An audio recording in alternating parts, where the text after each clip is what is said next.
The 26th chapter of Matthew's Gospel finds us in Jerusalem. It is the time of Passover. This important Jewish festival commemorates God's deliverance of the Israelites from slavery in Egypt. The city is bustling. Pilgrims from far and wide have journeyed to celebrate. Among them is Jesus, arriving with his disciples. A sense of anticipation hangs in the air. Little do they know these final days will forever change history's course. Jesus knows what lies ahead. He has warned his disciples about his impending betrayal and death, yet he approaches these final hours with a resolute heart, unwavering in his mission. The weight of the world, the sins of humanity, rest upon his shoulders. Still, he shows courage and love.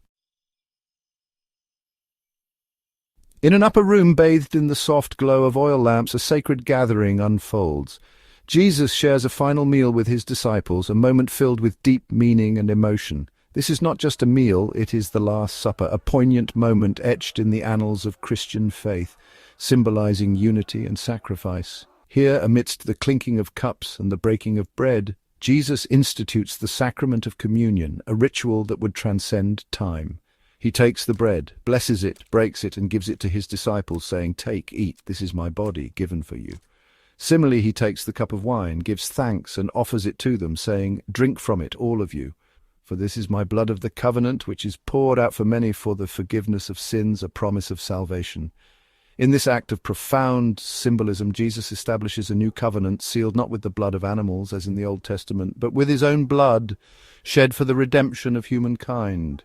This moment marks the beginning of a new era in the relationship between God and humanity. As the Passover meal unfolds, the air is thick with anticipation and reverence. A dark shadow falls upon the gathering, casting an ominous pall over the sacred event. One of Jesus' own disciples, Judas Iscariot, harbors treacherous thoughts, his mind a storm of conflicting emotions. Driven by greed and blinded by worldly desires, Judas makes a pact with the religious leaders who oppose Jesus, sealing his fate. For 30 pieces of silver, he agrees to betray his master, leading the authorities to him in the dead of night. The Gospel tells us that Satan entered Judas's heart, prompting him to this act of betrayal, a moment that would change history. This betrayal cuts deep, a wound inflicted by one who had been entrusted with intimacy and fellowship, a friend turned foe. Yet even in this act of treachery, Jesus' divine plan unfolds, a testament to his foreknowledge and grace. He knew Judas's heart from the beginning, and he uses even this dark deed to further his mission of salvation, turning betrayal into redemption. Section 4. In the Garden and the Court, the arrest and trial of Jesus. Following the Last Supper, Jesus and his disciples withdraw to the Garden of Gethsemane. Here, under the cloak of night, Jesus prays, his soul heavy with the weight of what is to come. Judas, accompanied by a band of soldiers and temple guards, arrives. He identifies Jesus with a kiss, a symbol of friendship twisted into an act of betrayal. Jesus is arrested. His disciples scatter in fear and confusion. He is taken before the high priest and the Sanhedrin, the Jewish ruling council. False accusations are leveled against him. Despite his innocence, Jesus is condemned to death. Section 5. Echoes of Faith, the enduring significance of Matthew 26.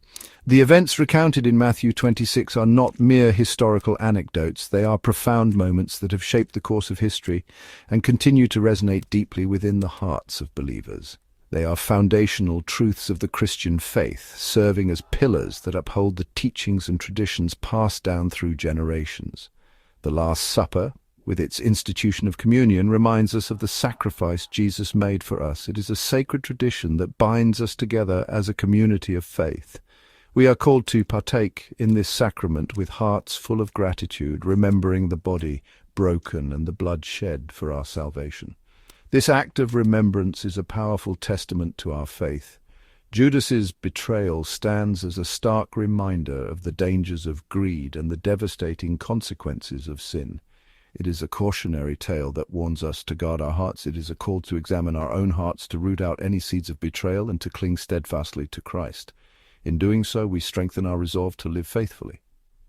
Jesus' arrest, trial, and ultimate crucifixion underscore the depth of his love for us. His willingness to endure such suffering is a testament to his unwavering commitment to our redemption. He willingly endured suffering and humiliation to set us free from the bondage of sin. His sacrifice is the cornerstone of our faith and the source of our hope. Matthew 26 is a chapter filled with both sorrow and hope. It captures the profound emotions of the final hours of Jesus' earthly ministry. It reminds us of the cost of our redemption and the immeasurable love that made it possible. This chapter continues to inspire and challenge us to live lives worthy of the sacrifice made for us.